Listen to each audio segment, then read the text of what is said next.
everyone for joining us today for this discussion of COVID-19 and anti-Asian discrimination, supporting Asian American students at Hunter College. I direct Hunter's Asian American Studies, the undergraduate program, and the minor, which is now in its 27th year, and the recently launched Asian American Studies Center.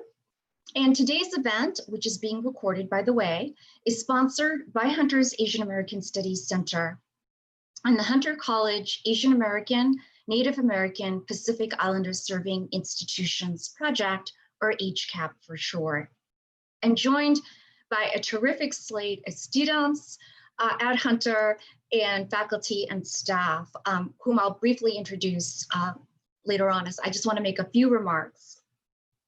In the wake of COVID-19, anti-Asian discrimination across the globe has risen sharply. And we've seen that even in New York City, which is our city, which is we often think of as a cosmopolitan metropolis with progressive ideals. But New York City has not been immune to these kinds of incidents, even though Asian New Yorkers represent 14% of our city's population. At Hunter, a third of the undergraduates identify as Asian American. Today's discussion is really going to spotlight the work that we do as a Hunter community to support Asian American students during these really challenging times. The student panelists will share their thoughts about and experiences with anti-Asian microaggressions, racism, and xenophobia from their vantage point as young Asian New Yorkers. The Hunter staff and faculty will describe how they identify student needs and develop support through programs, public programming like this, and Asian American Studies courses. And through our panel, we hope to amplify Hunter's commitment to racial justice. I'll serve as the moderator. I'll introduce very briefly each panelist in turn, and we'll also send a follow-up thank you email to all of you with a list of links and resources after the event. I want to thank Gabriel Galundas, who's doing the background work for today's event. First, I want to provide some larger context just to make sure we're all situated on the same page. We're in the 8th month of the global pandemic known as COVID-19. 8 months since it was first announced by the World Health Organization as being a global pandemic. We're nearly into November. We're on the eve of a presidential election in the United States. If you have not already voted, please vote. Let's all do our part as part of the civic citizens. Today, we know a great deal more than when the pandemic started about what's happening. And I want to briefly reference 3 recent reports. They'll be in the follow-up email, but they'll also be in the chat. One was recently released by the One Nation Commission. AAPI's rising to fight dual pandemics, COVID-19 and racism. The second was released by McKinsey, COVID-19 and Advancing Asian American Recovery. The third was released by the Asian American Federation based in New York City. The McKinsey report references the gap between perception and reality around Asian Americans that COVID-19 has revealed.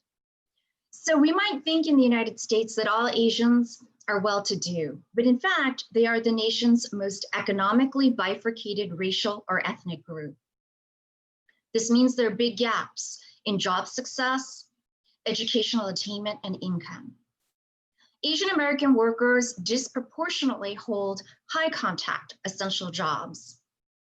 This means they're at greater health risk in the health industry and in small businesses. According to the Asian American Federation report, job losses for Asian New Yorkers, and I quote, surpass that of other groups in the city. It got as high as 25.6% in May 2020, making it the largest increase amongst all major racial groups. According to that report, applications for unemployment benefits increased by more than 6,000% from February to June of this year for the community. And just to give you some perspective, until February, Asian Americans in New York City had a jobless rate of just 3.4%. The pandemic has also worsened anti-Asian xenophobia and racism, which have deep historical roots in our country. Because the outbreak originated in China, there's a mistaken assumption that the virus is associated with being Chinese. So Asian Americans who look like they might be of Chinese descent have been wrongly blamed for COVID-19, and they've been the target of bias and hate crimes. So East Asians are wrongly seen as carriers of the virus, and they've been shunned, harassed, or assaulted. More than 2,500 accounts of the virus, of hate incidents around the virus, have been submitted since StopAAPIHate.org began documenting reports in March of this year. The One Nation Commission report calls out the research, the data, and the stories that show the impact of COVID-19 and racism. And what it really does, that report, is brings into view that Asian Americans and Pacific Islanders, together as well as separately, have significant health disparities related to COVID-19 that really have not been part of the public discourse. For example, the Centers for Disease Control and Prevention only released COVID-19 health data by race and ethnicity in the early summer. And this was after the New York Times sued the agency. Asian Americans are still not represented in CDC statistics, and there are state and local gaps in reporting as well. So the goal of today's discussion is to hear from our wonderful students, our young people at Hunter, to bring them from the margins to the center, to hear them understand how they're understanding and experiencing these multiple crises: COVID-19, the economic fallout, isolation, the disproportionate health and economic impact on Black and Latino Americans that we know about based on the data that are currently available, the civil unrest in the wake of the murder of George Floyd, and anti-Asian American discrimination. They're not going to get to all of these topics for sure, but they are going to get to what they're thinking and feeling and experiencing during this time, during this world in which we're all living. We'll also hear from our faculty and staff about the kinds of services, teaching and learning, and public programming that Hunter has developed to meet these needs, and how the students have responded. So it is with great pleasure that I now kick it off to my fellow panel, or the panelists. I'm just the moderator. And we will start with Dr. Marcia Liu. In the interest of time, again, I'm not going to provide deep bios for all the speakers. All our bios for faculty and staff are available online. Thank you very much. Marcia? Thanks so much, Vivian. I'm going to share my screen with all of you and present a little bit using some PowerPoint slides. But Vivian, thank you so much for that introduction. I love that you highlighted the health disparities part of this. Coming as a psychologist and as somebody who's always thinking about how we're, for the most part, very much overlooked as a community and oftentimes underreported in terms of what's going on with our health. So yeah, so I'm going to talk with you all a little bit about what HCAP is. We're co-sponsoring this event, and I'll tell you a little bit about what we do. And then I'll present on some research that we conducted earlier this year about Hunter students' experiences of anti-Asian racism, and share a little bit about what those perspectives kind of conveyed. And later on, I'll talk more about our programming, but for this part right now, I'm just going to talk about the data. So let's start here. Where are we coming from? Hunter College's student population is extremely diverse, but a third of them are identify as being Asian American or Pacific Islander. The percentages of the separate Asian ethnicities constituting that 33%, which is about a little over 5,000 students, sort of mirror the different distribution of the populations in New York City. A lot of East Asians, a lot of South Asians, and then a growing number of folks also from Western parts of Asia, from Central Asia, and other places. 44% of Hunter's AAPI students identify as being first-generation college goers, first in their family to go to college. 38% of SEEK students are AAPI, and 61% of HCAP students receive Pell or New York State TAP grants. So there's some financial need, as well as some folks who are coming into the college experience having had maybe a more difficult time during high school. Okay. So what does HCAP do? So we are the Hunter College AANAPISI project. And each time we present, I feel like we kind of portray a little bit more of a specific nuanced part of what we do as a project. We are a federally grant funded program sponsored by the Federal Department of Education. And we provide support for Asian American students at Hunter College, trying to center their experiences as Asian Americans and trying to increase their resources, whether that's mental health resources, language learning resources, support and leadership, internship resources, financial resources. We're also trying to build more of a sense of community, more of a sense of a community network for these students. Knowing that so many of our students are commuters, and knowing that Hunter can get a little bit siloed in their own spaces, we try to provide kind of a hub for them to see each other and to share space and grow with each other. We also provide research training, and we also work to create partnerships with other area New York City Asian American associations, whether that's mental health agencies or different professional organizations. And early this year, as COVID was starting to gain more traction in the press in even February and March, we were noticing first that there were all these news stories about anti-Asian racism events happening in New York City in particular. And also that our students were reporting on their own sense of anxiety about it. They were noticing how people were regarding Asian Americans during this time. And there was a lot of talk in our classrooms, in our different student spaces, about what's happening and how stressful this is. And HCAP sought to collect some data about this. We wanted to know what the lived experiences were of our students. We also wanted to get a sense of how we could be helpful, because we weren't totally sure what kind of resources the students were really needing. So we took some time in March and April to create this measure. And then we were collecting responses from May to June. And it's still open now, but the bulk of responses came in the May to June period of time. There are about 109 students who completed the whole survey. There are some cases that I didn't include in this report now, just because there was a lot of missing data. But the bulk of the respondents did identify as being between ages of 18 and 22, sure, being women, being East Asian, being either of Chinese, Hong Kongese, Taiwanese, Korean, or Japanese descent. But there were a fair number of Southeast Asian and South Asian and also some multiracial folks who also participated in the study, or in our data gathering. And almost all of them were currently at Hunter. We had a couple people who were graduate students and a couple people who were alums, but almost all of them were Hunter students. And of that proportion, almost all of them were upperclassmen, so either juniors or seniors. And we found that more than a third did identify as personally having experienced or witnessed at least one, some of them several, anti-Asian racism events.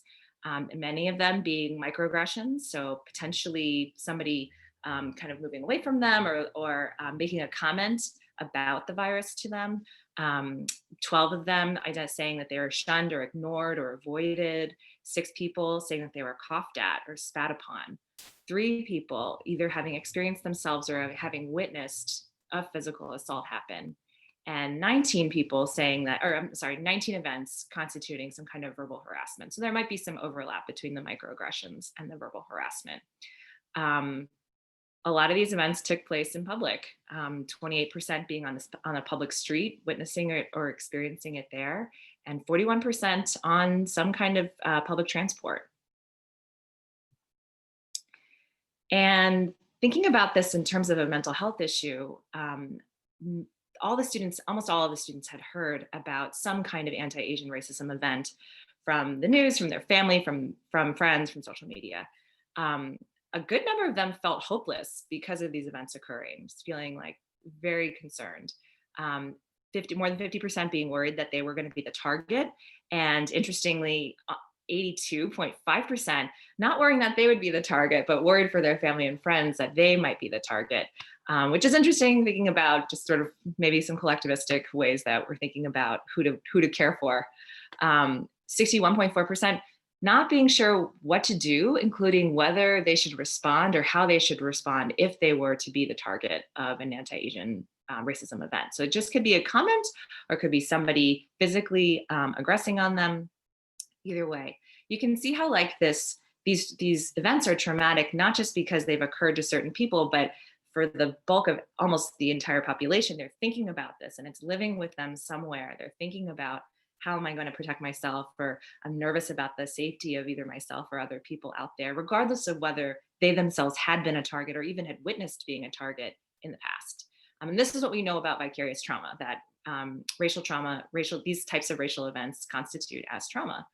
26.5%, I'm looking at the bottom, they also identified as experiencing some kind of physical symptoms. So whether that was like they're hyperventilating, their heart's racing, they're feeling sweaty when they think about these events that were happening. So again, it doesn't have to have already happened in front of them or to them. Just thinking about the memory of it happening to somebody else in the news, that's enough for it to cause this spike in anxiety. And this is consistent with what we know about racial trauma. So I pulled a bunch of quotes, just wanting to kind of give a sense of what these students were talking about, regardless of whether they themselves had experienced an anti-Asian racism event or whether they just knew of them happening generally. I wanted to note that these three students were talking about their experiences of how the racism that was occurring was impacting their lived experience at Hunter. So one of them commented, the different Asian groups rarely meet together at Hunter. We're all in our own ethnic enclaves. There's not really a lot of space to join together. Another person said, when the class was talking about COVID-19, at times I felt uncomfortable because I was the only Asian in the class. You can see how like this self-consciousness is permeating and persisting in a lot of these spaces. And there's this heightened awareness of what you represent if you present as Asian, and particularly as East Asian in this situation. And then another person kind of related, whenever a conversation about COVID-19 comes up in discussion, I remain quiet because I'm afraid others will judge me. I know some other students were at the time talking about how they felt pressure to either be a representative or to try kind of to disappear, and hopefully nobody will notice them because of the kind of perpetual foreigner othering that was happening, or that continues to happen because of the way that COVID-19 is talked about as being a Chinese virus. And this gets way more complicated because nobody is just Asian. I pulled some quotes from folks who also identified what their other parts were and how their other identities were impacted or influenced their experience of anti-Asian racism. So for example, people who are not Asian automatically assume that I'm from China or have the virus, and that's been upsetting. In addition, since I'm female, I think the people who have targeted me think I would not retaliate or respond back to their comments. And it angers me that they think I don't have feelings or a voice of my own. Another student shared, I'm a queer Chinese American adoptee, and I try not to tell people I was born in China or that I lived there in 2019. So again, with this theme of kind of either disappearing or having this like sense of heightened awareness of what your identities are. And how they're messy. It doesn't, it's not just one thing at a time. This first quote here is from somebody who identifies as multiracial and presents as somewhat ethnically ambiguous. And they said, I feel that anti-Asian sentiment is currently more directed towards East Asians. And as a Muslim, I feel that this is very similar persecution to the post 9/11 treatment of Muslims. Again, it is my privilege to escape these both, as I'm not visibly Asian, nor am I visibly Muslim. The real fear is if my identity is exposed, then I would worry more about potential discrimination against me. So this kind of nervousness and anxiety can live in our students in different ways. Another student shared, I find myself most of the time actively thinking of ways of how to be unnoticeable when I'm out and about with my husband, just not to attract, I think he meant attract, any untoward attention to our safety. It's mind-blowing to think that in this day and age, being a minority, Asian, and gay still holds a great deal of stigma. Kind of connected to that, another student had shared, I was forced to go live with family friends during this time to get away from New York City. these family friends, they don't respect my gender identity. This is from a non-binary student of ours. And so for the past few months, I have been constantly invalidated. So there's already this sense of fear and nervousness and self-consciousness about being Asian American. And then on top of that, also experiencing their experience as being non-binary. Let's see. And then the last one, my mom is a single mom supporting 3 kids. She works as a physical therapist in a hospital, interacting on a daily basis with COVID patients. We're not struggling quite yet, socioeconomically speaking. We're teetering on the brink. And one thing could going wrong could jeopardize that delicate balance. And I pulled this one just to note that there's, on top of everything else, of course, there's also this financial stress for so many of our students. And again, not each of these identities isn't being experienced in a vacuum. The last thing I also wanted to share was an important quote, because as the anti-Asian sentiment was rising, it continues to rise. There's also been this incredible uprising in terms of the movement for Black lives and Black liberation. And our Asian American students are also thinking about this at the same time, vis-a-vis their own experiences of racism, which I think is also really important. Anti-Asian racism is not being experienced in a vacuum by itself. It's also in relation as we're triangulated with anti-Blackness, with anti-Latinxness, with all these other antis. So this student said, how do we go back? Do we pretend anti-stuff never happened? Also, I know what happened to us is bad, but sometimes I don't know if I'm allowed to feel this way when other minorities have it worse. I know it's bad to compare, but I have this guilt that maybe I should just suck it up. I think it's important just as we think about what our wonderful students are going to express more about their lived experiences right now, but it's so complex. And I loved these quotes because our students are experiencing, it's a nuanced thing. And in the way that oftentimes it's reported, it's sort of just one thing at a time. So I'm going to leave it there and turn it back to Vivian. Thank you so much, Marcia. That's really wonderful. So I'm going to turn to our student presenters now, but I just wanted to give a heads up. I'm just checking the time. I'm always checking the time. And so Professor Glenn McPante is going to join us. So I might have to switch up if he joins us because he has to exit by 3:45 to teach. Okay? So just you leave it to me. I'm a kind person. So anyway, why don't we start with Vicki Lee. Hello, thank you for the introduction. So right after the pandemic was released as a pandemic, I think as an Asian American, I was very aware of the explicit violence against Asian Americans that was going on around the country. And of course that led to fear for myself, but also for my family. And I myself also experienced microaggressions of people ignoring me or trying to move away from me on the train and sitting somewhere else where I would sit near them and they would move away. But I expected all that from the different classes I've taken at Hunter and learning about the history. It made sense that, that's a reaction that could happen. But what was really jarring was an episode that I'll talk about now where I was on the train. This was before quarantine happened. I was on the train and it was early on in the pandemic. The train was passing by the Chinatown stop and my body just tensed and people started flooding in because it's a very crowded stop. And I was so uncomfortable when somebody sat next to me and they were just like me and had a mask on. And I was about to get up and go somewhere else. And I did it because I just felt immediate shame right after that thought.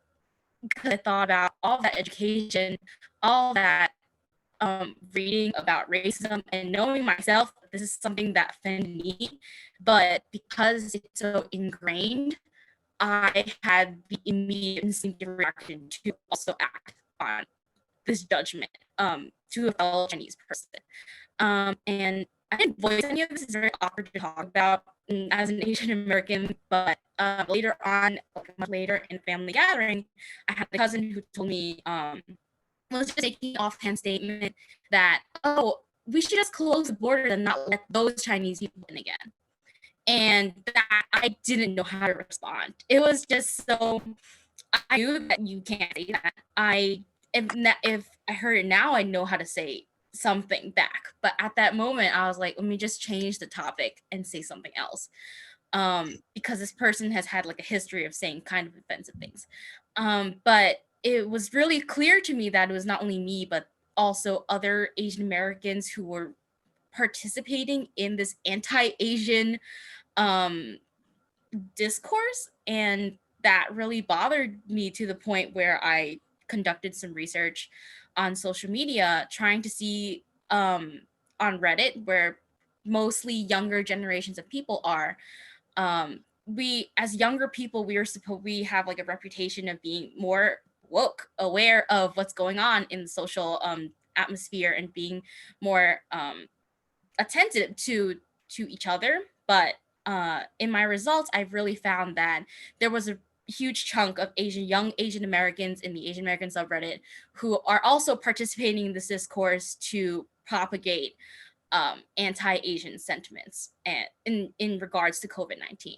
But at the same time, there were just as many people who were coming in with more acceptance of different people, saying that this disease has nothing to do with race, in direct relation, like biologically. Just because you're Chinese doesn't mean that you have the disease. We have to make a separation between the pandemic and the population.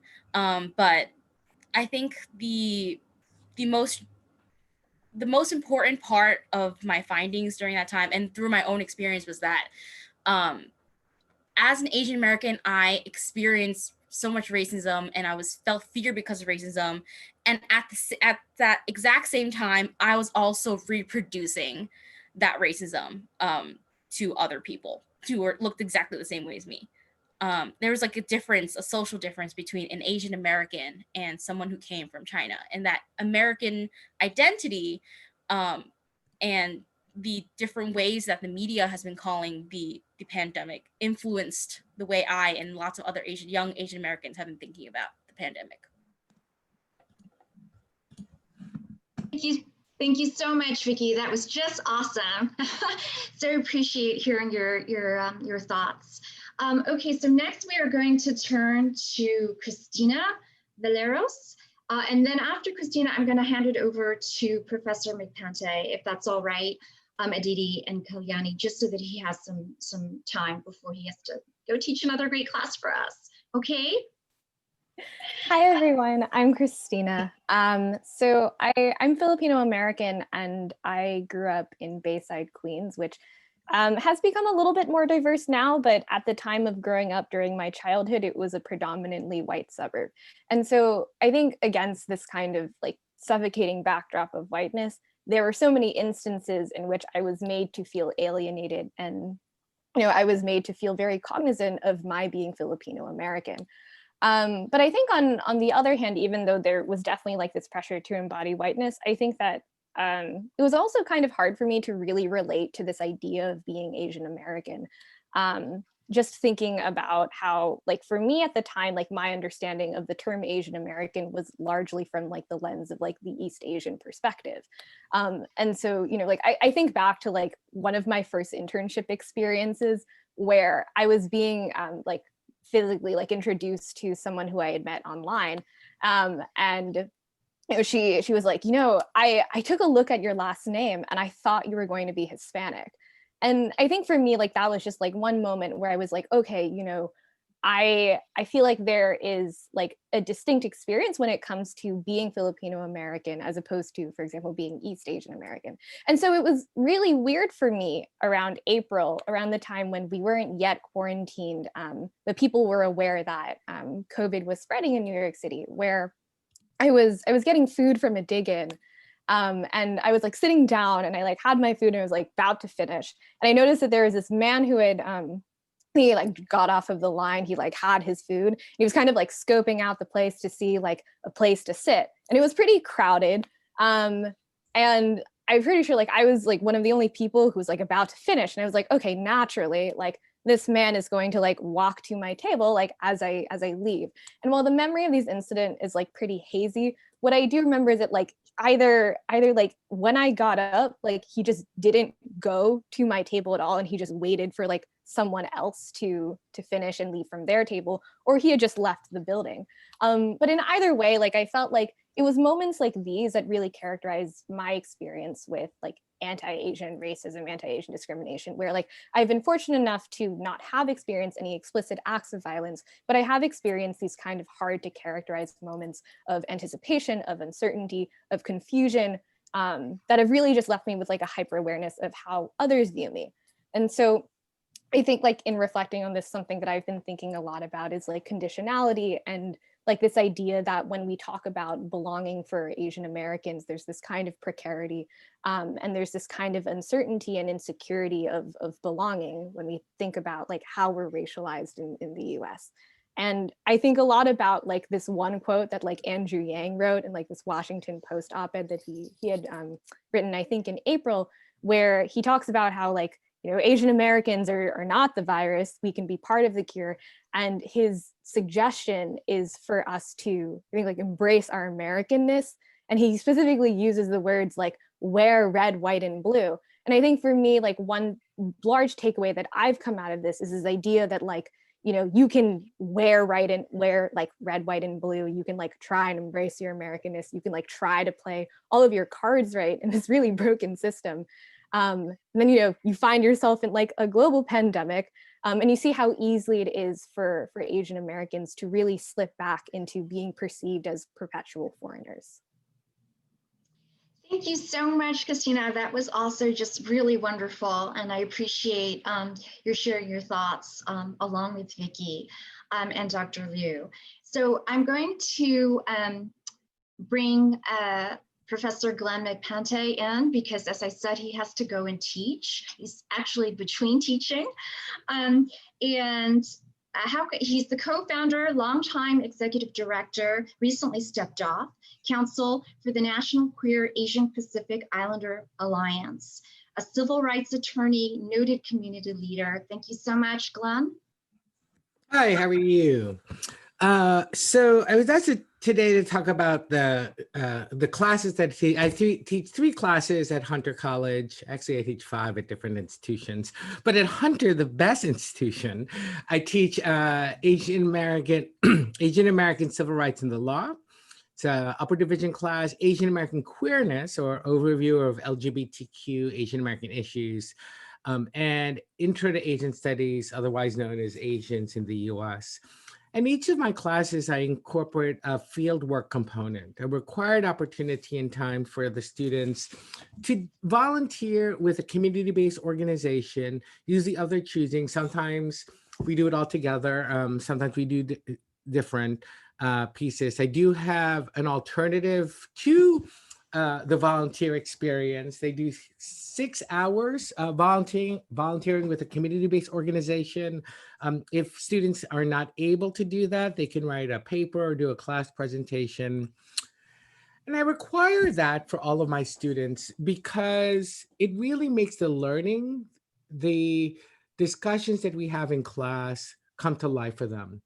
I mean, this semester we are reading the Voting Rights Act and the provisions of language assistance, and we're hearing about racial discrimination. What better way to understand how these civil rights laws work than to have people in the field or talking with voters to try to get the assistance so that they can fully exercise their right to vote on election day. Last semester, you know, when we were transitioning under COVID, I had to question whether we were really going to do the field work. And, you know, it was middle semester, so some students had completed it, some students hadn't. And I said, you know what? I'm still going to do it. I'll create an alternative where they can do it remote, where they can take all the precautions. And what I've had to change is I give the students the opportunity to decide where is their comfort level in terms of interaction versus remote activities and doing it digitally or actually going out into the field. A number of students actually decided that they did want to go into the field, and they took temperatures in front of the Chinatown Health Clinic. They helped people, they helped CAV call their senior citizens in public housing to see if they're okay and what support do they need. And that was just phone banking.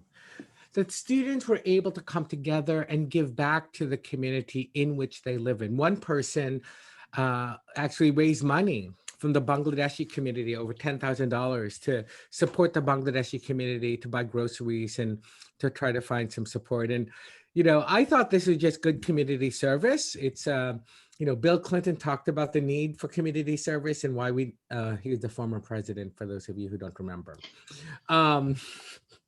Some of you, yes, some of y'all only remember a black man and Trump as president, but there were others before then, passed after George Washington. And so Bill Clinton talked about community service and the need to give back. The academic environment, and I'm a lawyer by training and I teach at Brooklyn Law School. We have clinics and externships where students have an opportunity to put what they learn in the classroom environment into real play and make a meaningful difference in people's lives. I was so surprised when NBC News called me and said, hey, we heard about what you're doing. We'd love to do an article about it. I said, oh, we're just doing what I do every semester. And then Jennifer, the President Rav tweeted, no, Instagrammed something out about this. I guess when you get on NBC News as a faculty member at Hunter, it's important. But it was good. I was appreciative of President Rav's tweet or Instagram post, because again, it showed how the students at Hunter College are really leaders who care about the communities that they come from and want to make a difference. That it is not just about getting an academic degree, but it is about being in a community. You know, I just did another speaking engagement for the University of Florida, and they're struggling with town-gown relations, campus and college and community. But at Hunter College, those divisions don't exist. We are the community of New York City, and New York City is us. And I was so proud of the students that I had in the field last semester and today and on Tuesday, who are calling voters, reminding them to, well, not voters, calling people to remind them to vote, being at poll sites to make sure that the promises of the Voting Rights Act, the provisions of the Constitution fully apply. Just one story, the 2000 election, the ballots had to be translated under the Voting Rights Act, but they mistranslated the ballots. And so so some of the candidates, you know, the Democrats and Republicans were listed on the ballot, but they were mistranslated. And so in Chinese, the Democrats were listed as Republicans. The Republicans were listed as Democrats. Poll workers said to me, you know, oh, they should just learn English. Chinatown has a large Cantonese speaking population, but all Chinese are the same. So the Board of Elections puts Mandarin speakers there who cannot help. There are some Mandarin speakers in Chinatown, and you can imagine what happens in Flushing, where it's mostly Mandarin. They all speak Cantonese or Toisan, and you need Taiwanese. That the challenges that we face in my scholarship is around structural democracy through the lens of language. The challenges that we face in America and that we have faced in many elections is whether the election machinery and the structures of democracy can accommodate a growing ethnically and linguistically diverse electorate. You know, I've been through many elections.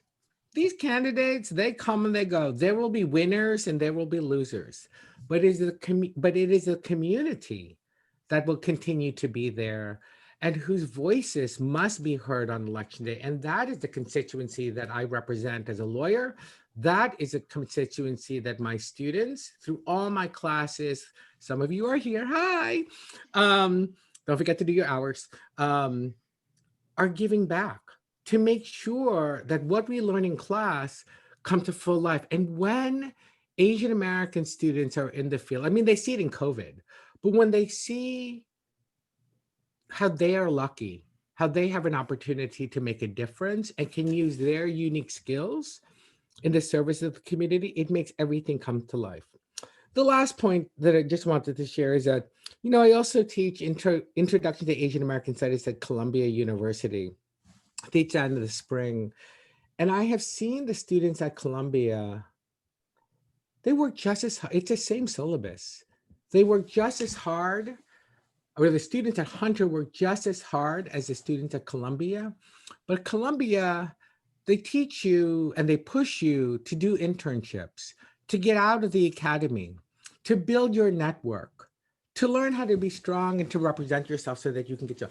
I am not convinced, being a professor there, that the students of Columbia are that much more better or worse or whatever than the students at Hunter. But the opportunity for opportunity is not the same.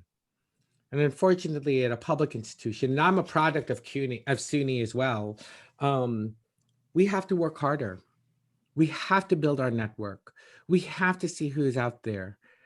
And it was so heartening, to see students who I taught 5, 6, 7 years ago, now the policy director of SIA CDC, right? Or assistant to the mayor's office of immigrant affairs, Sabrina Fong, or in law school at NYU, that they are not just my students anymore, they are now my colleagues. They're the people I'm negotiating. They're working for members of Congress. They're running for office. And if you push them a little harder, if you tell them what to do, get them out of their comfort zone, of course, within the reasonable limitations of practicums and what we are allowed to do under COVID, they get so much and they can do so much. I'm so proud to be a part of this program. I'm so proud for the trust that Vivian and the program have given me to still require my students to do field work. We had to change some things around, but they get so much out of it. And they give back and people notice, the president of the college noticed, and I want to keep doing this work. Thank you for this opportunity and thank you for all of y'all being here. Hey, I'm on docket to teach next semester, so if you're not one of my students, come join me. But let me tell you, I'm a tough prof. I push you hard because I want you to achieve so much. All right, that's it. Thank you so much, Glenn, Professor Infanta. Really appreciate that and all the incredible work that you do and all the students whom you serve just all over, but especially at Hunter. Thank you, thank you. And I, I also wanted to give a shout out to all our terrific Asian American Studies classes. I think we're going to see in the chat at some point a link to a file for our draft spring 2021 courses. I also wanted to give a shout out to Caitlin Ho, who directs the HCAP program, who's awesome. And she works with the HCAP and Asian American Studies interns. And I know she worked with a terrific group of interns just this past spring. Just echoing Glenn's words, they were so terrific. They wrote policy memos on Asian American Pacific Islander issues. They developed culturally relevant health education materials, co-facilitated youth programs, assisted with public programs spotlighting Asian American writers. So there's a lot of great stuff going on here at Hunter. And with that, I want to next introduce another fantastic student, Aditi Lama. Please take it away, Aditi. Hi, thank you for queuing me in. Hi, everyone. I'm presenting today as a Nepalese American student. So something that, sorry, give me a second. I have to take your time. Something that's really been occupying space in my mind during this entire crisis is how distant I've been to my culture. And that's one of the, that's something, oh, sorry about this. So as someone who is Nepali, one of the biggest parts of connecting to that culture is being part of a family. And although I live like halfway across the world from most of my family members, COVID-19, with this pandemic going on, I definitely feel a lot of uncertainty if I will ever be able to, if if I'll be able to connect with them again and see them again. And it's definitely the pandemic has definitely had an effect on how I feel and my worries about my immediate family. And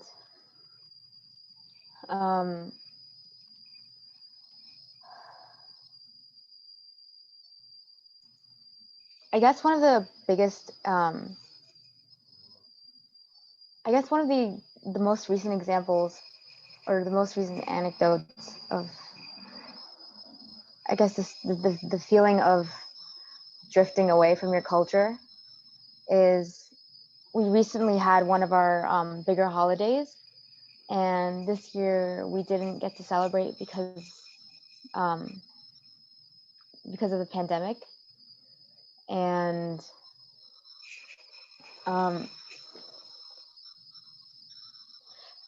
with the exception of family, I'm not very with the exception of family, I'm not very Asian presenting, and this hasn't gotten me to this, and I can't really, and I haven't experienced as many microaggressions or any acts of violence as many others have, and I'm very fortunate for that. But being on social media and seeing lots of seeing the amount of Asian individuals being attacked has definitely taken an effect on how safe I feel living in the United States. And yeah, thank you. Thank you so much, Aditi. So I know that you've shared a lot with the Hunter College Asian American Studies Oral History Project, which you're working on, which we'll hear a little bit more about that.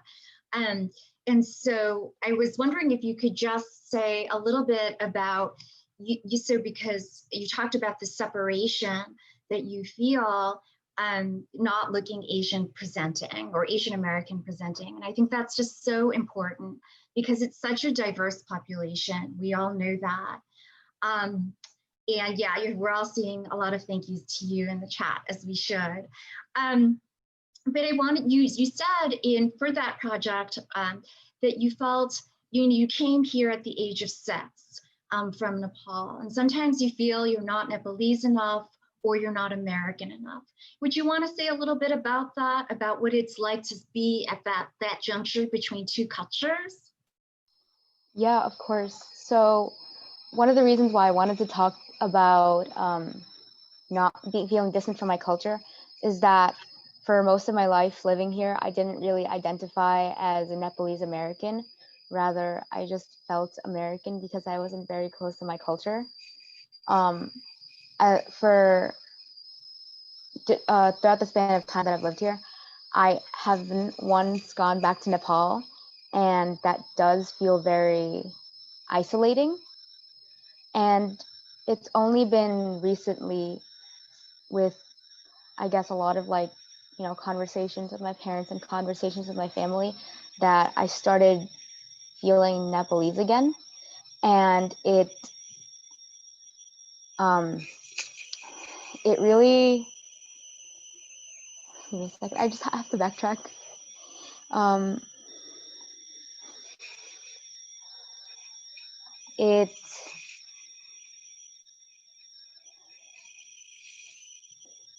And with the rise of the COVID pandemic, and with the connection that I felt, it filled in this hole that I didn't really know I had in my mind.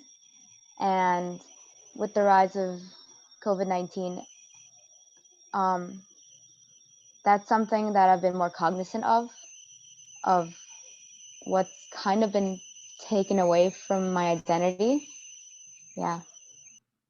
That's fantastic, Aditi. Thank you so much. We'll hear more from you in the second section of today's panel. Thank you, thank you. And then next I want to introduce Kalyani Jordan, who's going to share her perspective as an Indo-Guyanese along these lines.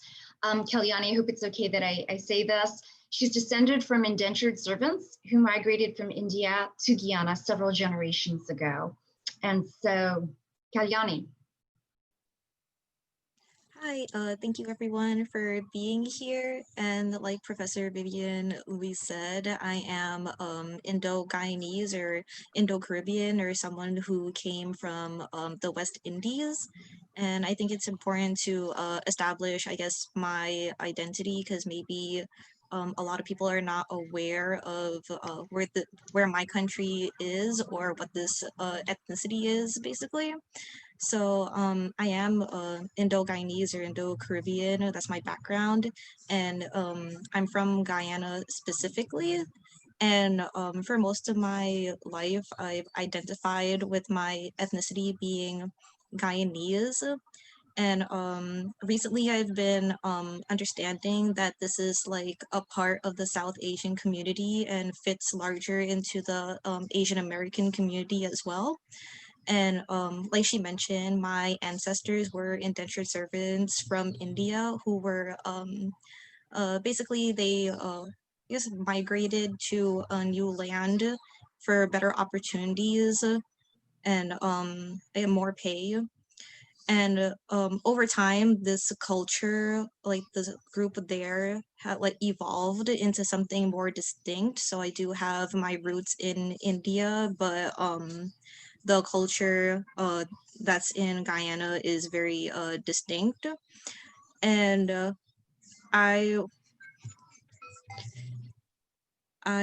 just wanted to say that this subsection of Asian, South Asian culture or like ethnicity is largely hidden in the United States because of how small our presence is, in my opinion.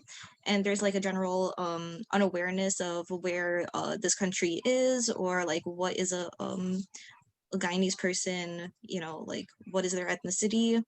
And this has happened to me in the past where I like introduce myself to people and they ask me where I'm from or what's my ethnicity, and they're not aware of, you know, where this place is or what the culture is like essentially comprised of. And oftentimes, in my experience, people will assume I'm from India or somewhere in the Middle East. And this is not like offensive by itself. I've never met someone who, I guess, like snubbed me or looked down upon me because of this. It was more of like general curiosity about where I'm from. So I was glad to explain. And I feel like this highlights how often we're I guess judged or perceived based on how we look.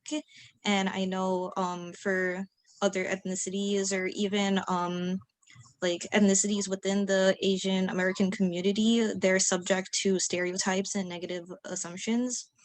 And I wanted to like transition into a past event, 9/11, like post 9/11, which has been discussed in Professor Vivian Louis' class.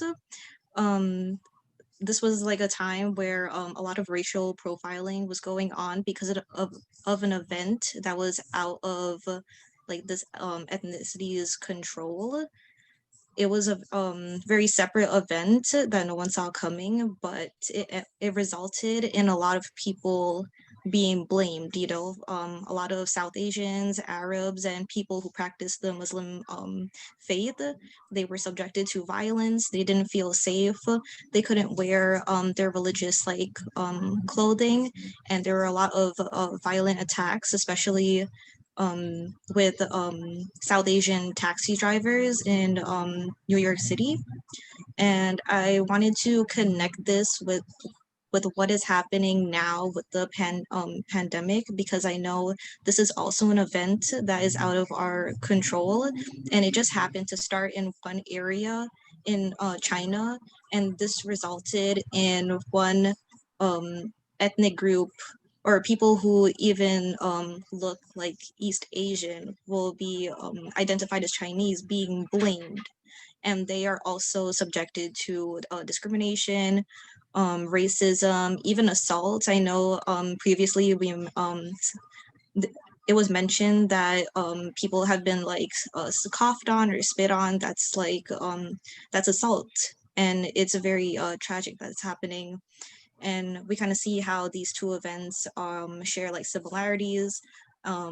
The ethnic groups are being treated as scapegoats for something we can't control, something that people fear. And at the beginning of the pandemic, we didn't have a lot of information, just as like just as in post 9/11, we didn't exactly know why this happened or who was responsible.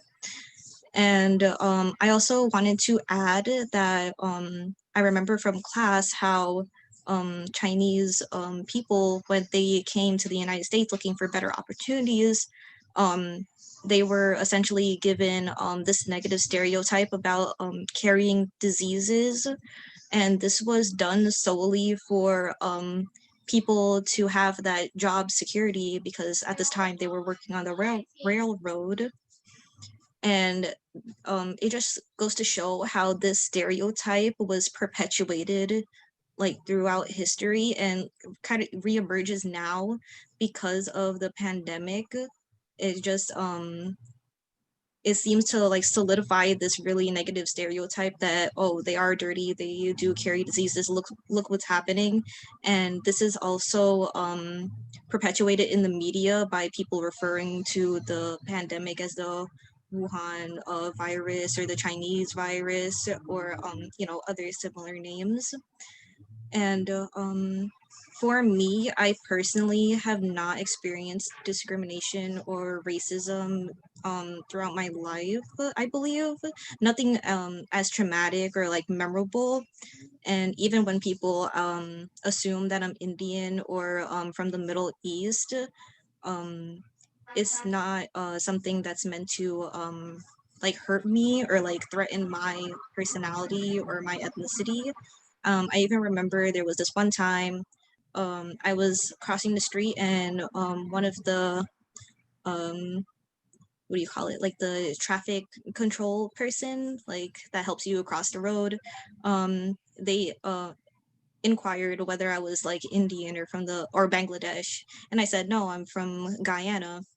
And they responded by saying, oh, it's like we're the same people. And I felt I guess seen and comforted that we were like recognized as having our roots there but are from a different location. And I believe from my like personal perspective, my ability or the lack of discrimination that I faced in my like lifetime, and I never had this feeling of being ashamed of who I am for being like the ethnicity I am. And like not steering clear, but I've never been in a situation where anybody has treated me differently based on how I look or based on the color of my skin. It's allowed me to be very open to other ethnic groups who are going through troubles, being stereotyped, discriminated against, and being the targets of racism. And I believe like learning more about why this is happening and supporting them is what I should do, so more people can say that I've never been discriminated against. And I'm sorry. I'm sorry. Thank you, Kellyanne. Sorry to interrupt. I think this is wonderful. I just think this is a terrific transition point, if that's okay with you. Yeah, no, it's okay. Yeah. To talk about the student services and programming and the courses. And then we'll hear from you again and all our terrific students in a few minutes, if that's all right. Yeah, that's okay. Thank you. Thank you. So Marcia, do you want to take it? Mm-hmm.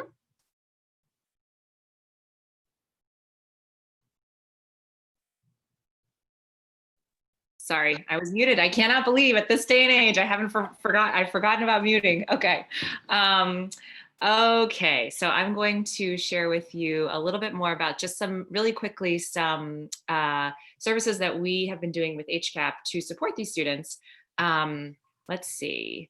In the survey that I talked about before, we did ask students what their top 3 concerns were. And students ranked them by and large. Academic stress was the first one, followed by mental health concerns, including anxiety, insomnia, nervousness about the future, hopelessness, and financial stress. So just to give you a little bit of a peek of what HCAP has been doing to try and meet these needs as best we can in spite of Zoom fatigue and our own sense of disorientation during this time. I think number one that kind of crosses all of these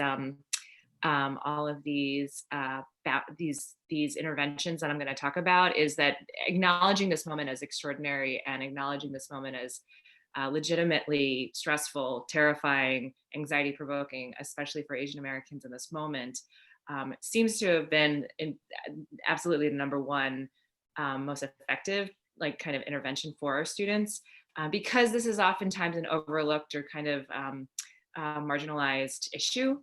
So something that we did, I'm going to start with this middle column, were to meet students where they're at and talk about what's happening.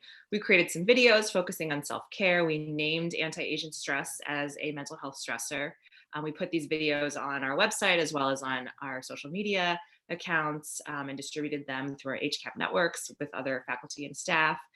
We also created space in a number of different internships that we were able to pay students to participate in, because they were also mentioning that financial stress as being number 3 concern of theirs. We created space in these programs, again, to just talk about what this experience is like and talk about their concerns and how complex this is for each student. It's not, again, just one thing, one identity at a time. To the right, I'm showing use the classroom. In the classes that HCAP teaches, or in the courses that are part of the HCAP program rather, we identified anti-Asian racism and its impact as related to various class material that we're talking about, whether that's the history of anti-Asian racism along a timeline of the last 250 years, how that racism of this moment is connected to those other moments, as well as just what that impact is like. I know from my class in the last spring, we were talking about, it's a class focusing on Asian American communities and mental health. And a lot of students just at the very beginning of the class were like, can you talk about what's just happening? Like, I heard this thing on the news and I don't know what to think about it. People have been talking about this Wuhan virus, and just kind of creating not just space, but maybe even chucking some of the plans to prioritize this, to meet the students where their needs are, became really important. The last thing was to spread knowledge, and this we did in a number of different forums. We presented at ASSERT and at different, we talked about what was happening for students and their needs when it came to anti-Asian racism and their concerns about it and their need to be able to talk about what was happening and to validate that this is legitimately stressful and bad and harmful whenever they were interacting with students. We also created some resource pages on our website so that students and faculty could go there and learn more about what this racism looked like and what resources were available for them. And then I just wanted to highlight one more project that we did. These are just a bunch of images that I pulled from our Instagram account. An internship that I sponsored over the summer had students in our program interview other Asian American students at Hunter and ask them about what their experiences had been like throughout the quarantine. And these interviews then showed up, the interviewees could choose a picture that kind of depicted what their experience had been like. So some people chose, for example, the restaurant that their parents owned, which you can see in the bottom left corner, or a jade necklace that represented something important to this Taishanese American student on the bottom right. And they're just finding ways of helping students give voice and own their experience and acknowledge this and feel some kind of community and control was kind of the most important thing that we tried to center on. So I know we're running a little bit short on time, so I'm actually going to turn it back to Vivian now. Let's see. Stop sharing. Thanks so much, Marcia. I wanted to give a big shout out to HCAP and also to John Shen, who leads the HCAP grant and is just terrific. I'm now going to turn it over to Dr. Linh, who's going to talk more again about some HCAP programming that she does, but also her classes. Lynn? Hi. Thank you, Vivian, for organizing such a wonderful event. In the interest of time, I'll keep my presentation super short. My bio is in the chat, my email's there if you have more questions about pedagogy and class, anything. So I think this Tuesday, actually, I was talking to a friend, Jerry. Jerry and I work in the community, a lot of things around the anti-Asian discrimination that we're seeing because of COVID. And I'm about to hang up the phone. And I hear him, your mother, right? And it's a little surprising, but our phone like disconnected because we were in the middle of hanging up, and he calls me back and he's like, I wasn't trying to curse at you, but he was in the street, and I guess a young adult was on a bike and rode past him and said, your Chinese food is disgusting, right? And I was like, oh my God, right? And we kind of laughed at it. But it really was more of like an uncomfortable laugh, because this should not really be the case. Like, this is a very strange time where like this would not have happened like a year ago, right? And so like I'm thinking more along the lines like, how do my students react to this, right? For me, I know about the Asian American history. I know about the Chinese Exclusion Act. I know about Japanese internment, right? I was alive during 9/11 and I remember it. So, and most of my students actually weren't even born yet. So I really wanted to kind of integrate this community kind of issue into my own pedagogy and into my teaching.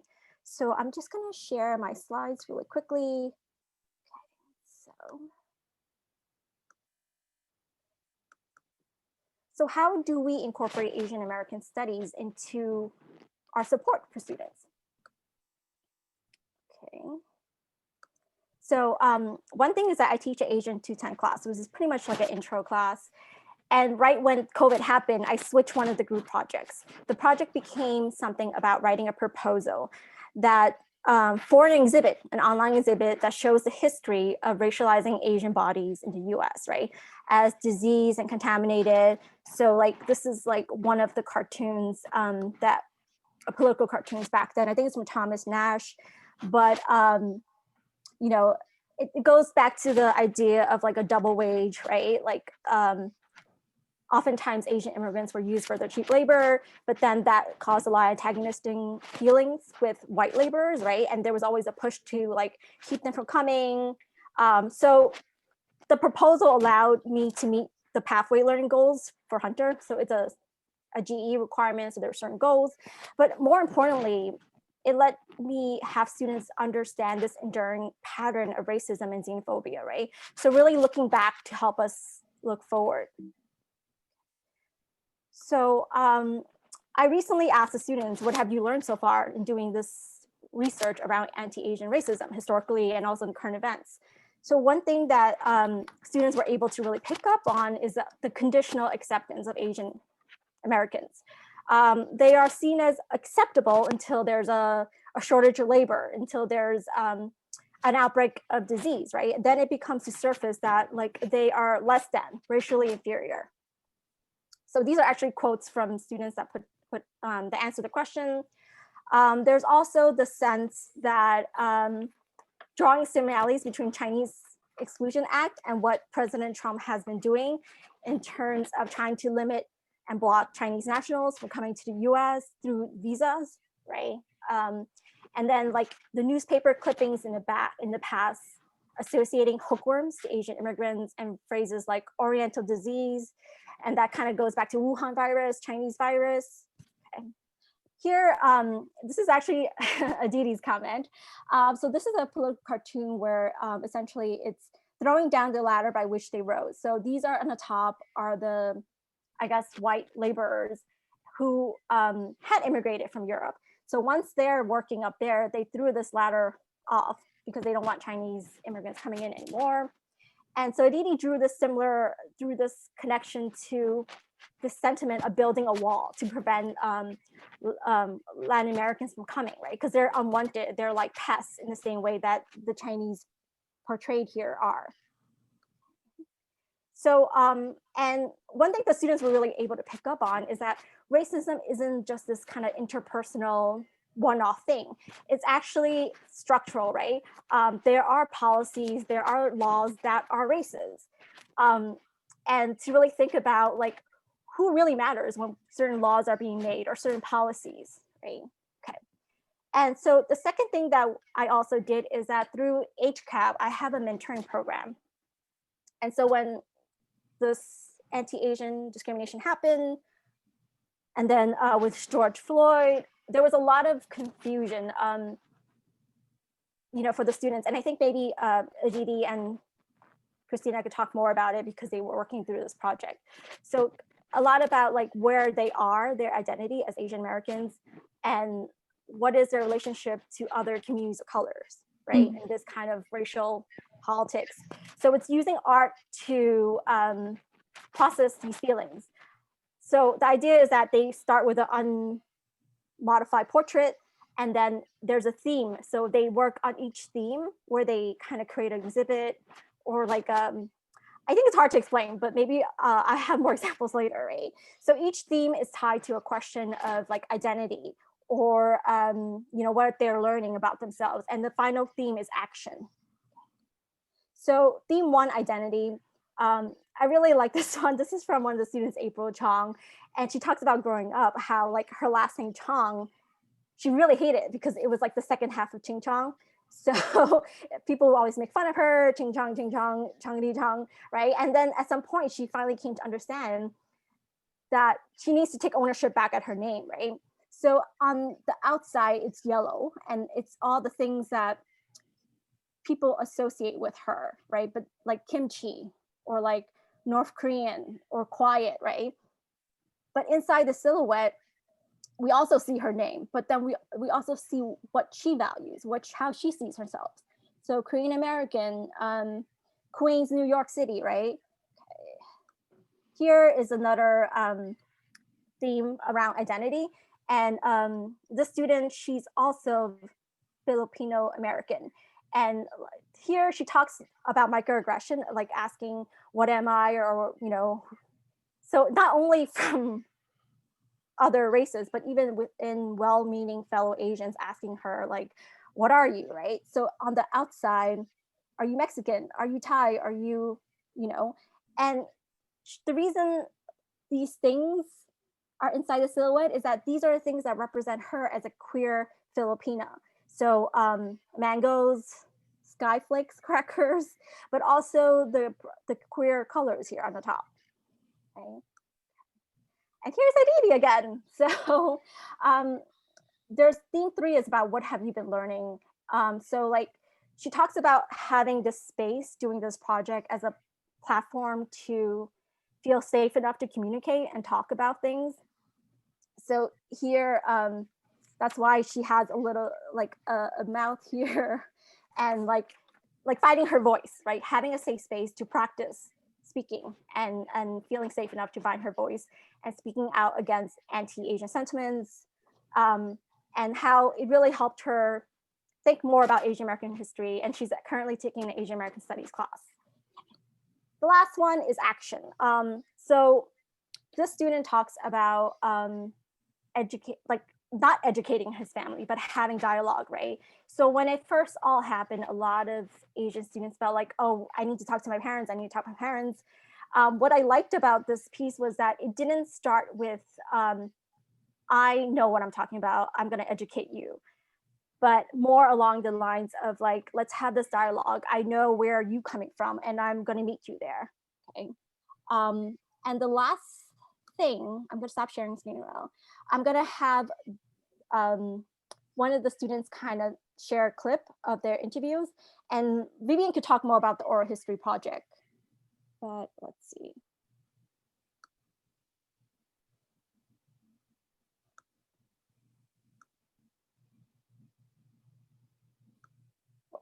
I myself, I guess there's a lot of fear that went around in the Chinese community. Oh, sorry. So this is the student was asked a question. How was it living through COVID as an Asian American? Before everything was shut off, during the early 2 weeks of March, there was a lot of incidences around the country where people got beat up for no reason. I mean, I don't know. I guess it's because I grew up in New York. I was kind of like, nah, ain't nobody's gonna do that to me. Like, I'm throwing up a fight if anybody's Yeah, trying to you're come up tough, to me right? and say anything to me. Like, Mhm. nah, that's it. I'm not an old, I'm not old grandma or anything. But I think what did installed a little fear in me was what my mom told me of her experience. Taking a train. She worked in Midtown Manhattan. There's all sorts of people that you see on the train, and she did say, like, on her way home for those couple of weeks, end of February to early March, she felt like a lot of people were eyeing her. She felt a lot of people were like actively like stepping away from her, and she even saw some like violence eyes that just staring her down. And that's not an experience that she's used to feeling, because she used to feel very safe in America. She never thought anything like that would happen.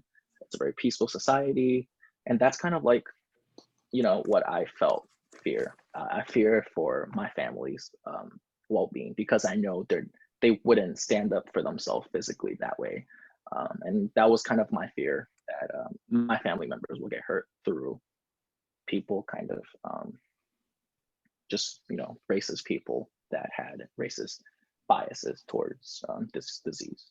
Hmm. Yeah, and that's so interesting to hear you say that after talking about how, like, in China you're viewed as like the sort of American outsider. Like, I don't know, like being in New York where like you consider it home, and like being perceived as an outsider. Like, how does that, I don't know, how does that feel after living in this country for so long and like, I don't know, kind of seeing it as like where you belong? So I'm going to stop it there as a cliffhanger. And if you want to know what he says, then you have to listen or come to our listening event in spring. Thank you so much, Lynn. That was awesome. Thank you. And thank you for all the great work that, that you and your students do. So I'm just going to turn it over to Vicki briefly, because I know of time constraints. So Vicki, if you just have some final thoughts that you want to share, and then I'm going to ask Aditi and Christina to, join the conversation, and then Kalyani as well, and then we'll close.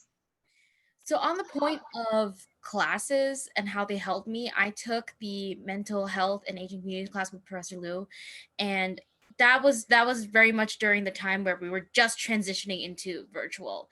And like Professor Liu said, we did have that conversation in class where some days we would come in and I was just like, I just need to talk about what I experienced today, and that how much it bothered me.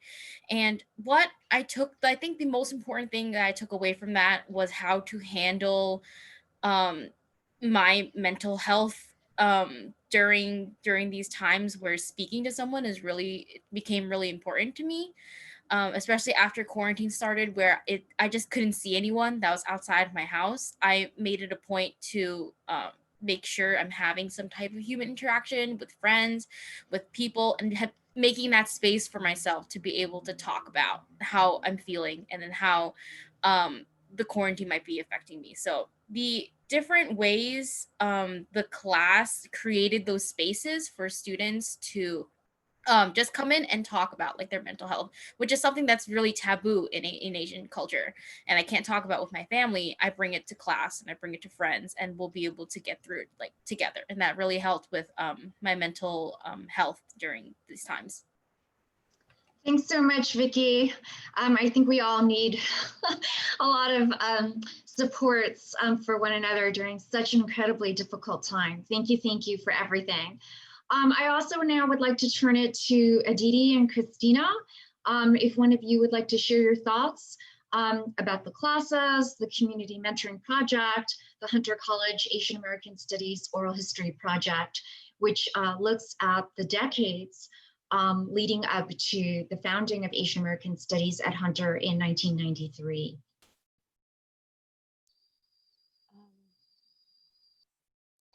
I guess I'll start. So for this semester, I'm taking Doctor on Asian 210 course, and one of the really great things about the class is that she not only goes in depth, well, not in depth, but she not only partially in depth about East Asian American history, but also South Asian American history, and that's really helped me have a deeper understanding of where I stand. as of right now, but also it's really a breath of fresh air to be able to, because just from my experience, generally referring when an academic article or just any media is referring to Asian, it's usually in reference to East Asian culture, and there's always been like, I guess, a dissonance, just like this. I wouldn't be able to connect fully with what was being described as Asian at that time, but in our class we analyzed a couple of articles solely on the topic of South Asian Americans, and that's brought some really great insights, and it brought a greater sense of belonging for me as an immigrant living in the United States. With the HCAP Mentors program, I really appreciate the small and safe community that it's created, and it's made me feel and I feel a lot less lost in like the gigantic community that Hunter is. Yeah.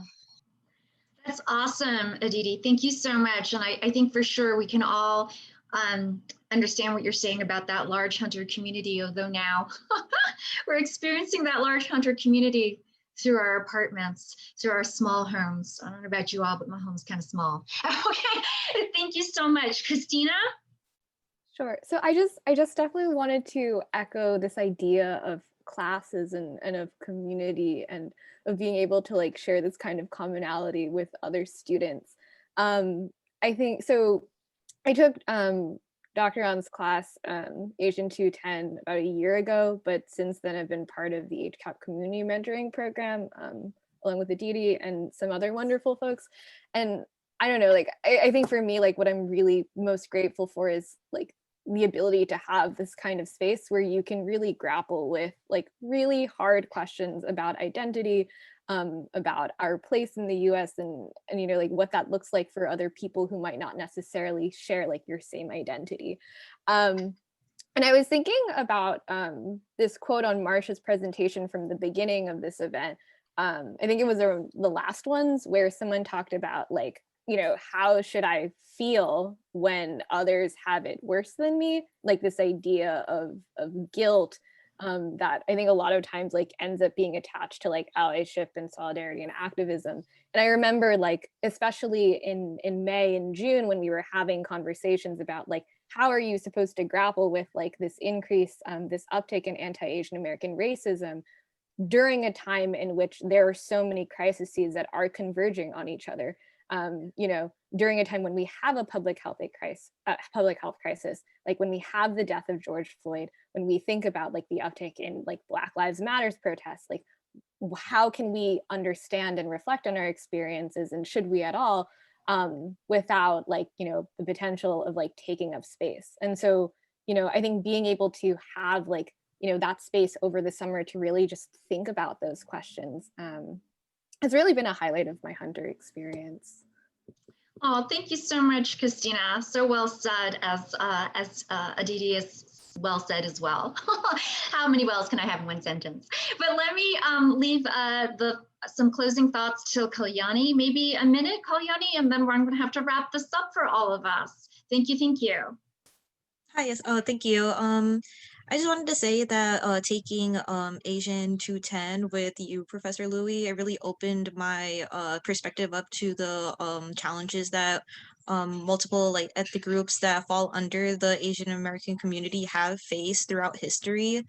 And it never felt like a class. It always felt like an open discussion where we could talk about different issues that occurred, and we were free to bring in our own experiences or something we heard in the news, because, you know, history is ongoing. It's always happening. And I really appreciate that, because it built this sense of solidarity within the classroom. And it's something, you know, I want all of us to translate to the outside world, because if we have solidarity but in the Asian American community, we can also reach out to other ethnicities and support each other because we're human at the end of the day. Oh, thank you so much, Kalyani. That was also beautifully said. Thank you. And so with that, we are basically 1 minute away from closing at 4:30. I just want to express my gratitude, my thanks to all of our wonderful student speakers, to Vicky Lee, Cristina Veleros, Aditi Lama, to Kalyani Jordan, for sharing their deep insights, for being so brave just to be with us today, and sharing all that they've shared. And to thank Drs. Marcia Liu and Linh An for sharing and the good work that they do, of course, and Glenn McPantai. And thank you all to those in the audience. These are tough times, let's face it. So stay well, be kind to one another, and stay safe. Thank you, thank you. I'm just gonna hang out for a couple minutes, but you feel free to exit the Zoom room. Thank you, thank you. Take care.